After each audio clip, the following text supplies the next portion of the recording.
I first met him when I was a freshman in high school. When I was 18 years old and a junior in high school, I was planning on graduating early so that I could do an internship in Washington, D.C. At the same time, my boyfriend received orders to join the military and move overseas, so we decided to marry and forego my internship.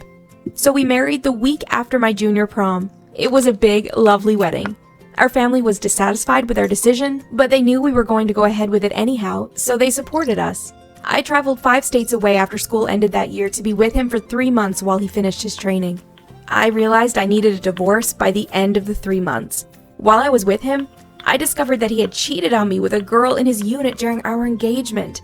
I also found him online flirting with girls and attempting to set up meetups. To these women, he lied about everything. Before he joined the military, he mistreated me badly. In front of everyone, he called me stupid. He got physical on a regular basis. His friends and family were stunned by the change. His mother even advised me to leave him. But if I divorced him, where else could I go?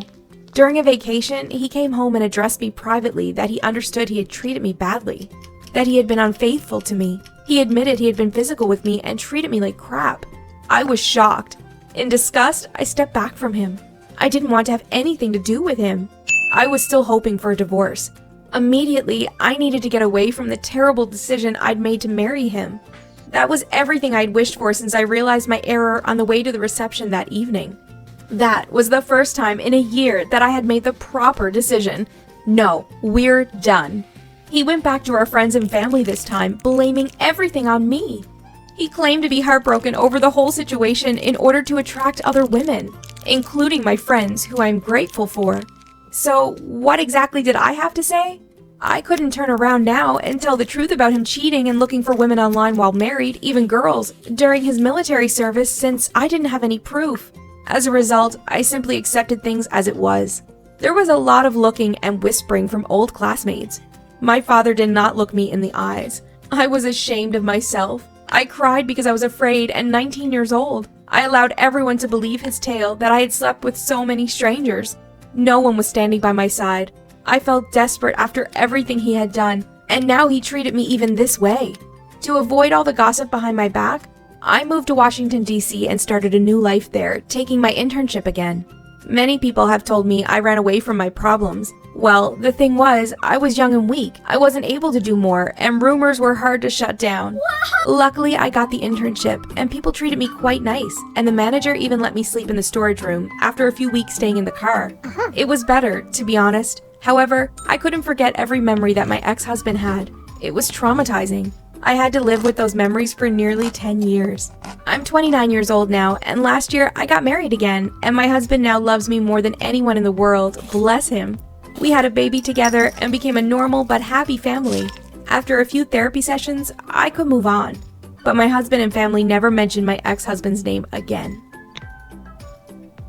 My father told me 3 months ago that he had gotten a new girlfriend named Sarah. I was thrilled for him because he had been depressed since my parents' divorce. It was about time for him to go on and find new happiness. They met through Tinder, by the way, and recently met each other. I couldn't believe my dad knew how to use it, but I guess when you are desperate for love, dating apps are the only thing you could fall for. Things were going well, and I would love to meet Sarah one day. However, he then dropped a massive bombshell. He said that Sarah was moving in with us since she couldn't afford to pay for rent and go to college at the same time.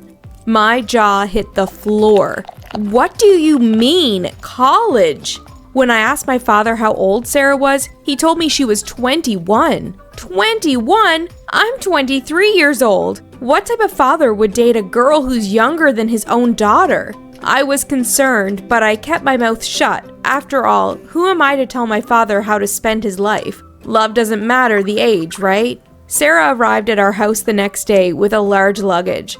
When my father answered the door, they instantly began kissing. Sarah had her hands on my father's body, and I had to look away because it was so disgusting. Ugh. After they had finished, Sarah took a look at our home and said with a little bit of a disgusted tone, "Yeah, I guess it's okay for now."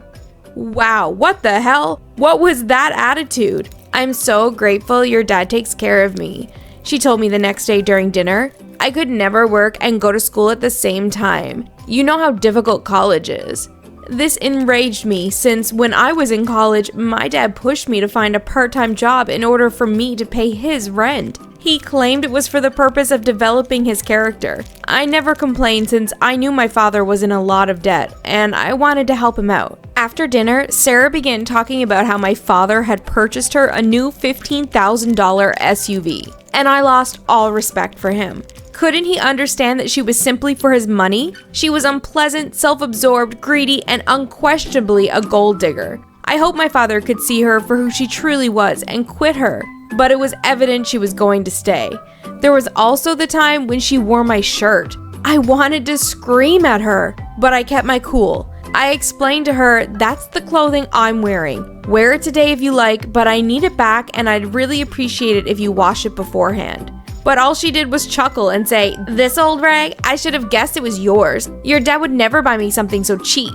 Ugh, she dislikes me as much as I dislike her. And I'm quite sure she used my costly high-end body lotion and shampoo, which I got online. She acted as if my father's apartment belonged to her. I told my father several times that Sarah is a gold digger, but he didn't believe me and spent all of his time with her instead of me. People's minds are blinded by love. I wish he could see it for himself one day.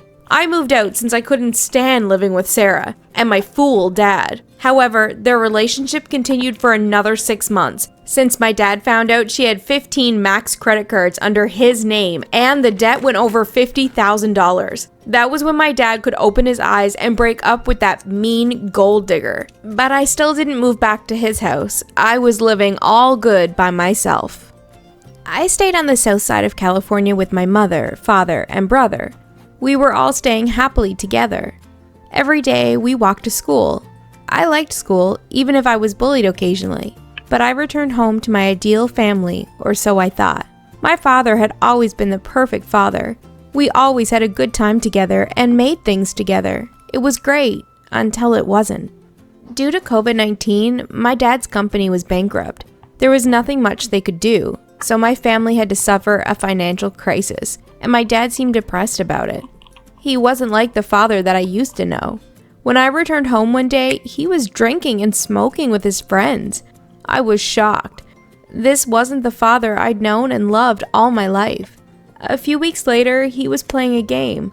I came to see since he said it was for kids, but it wasn't. There were a lot of things that were inappropriate. He warned me that if I alerted Mom, I'd be in big trouble.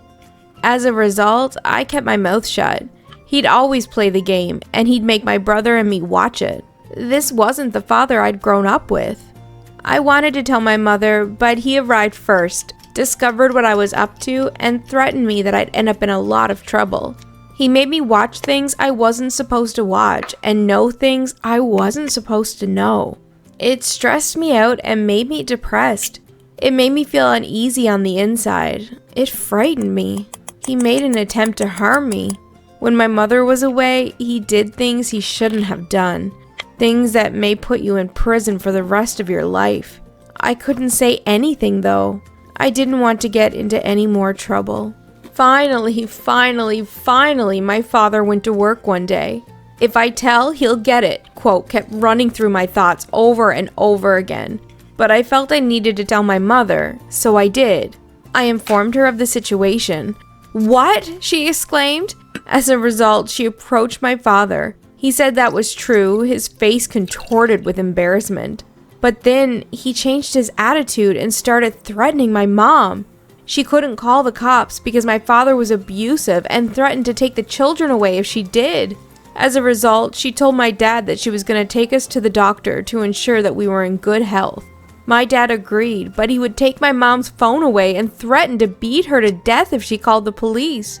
When the doctor inquired why she came, she had to explain with tears in her eyes.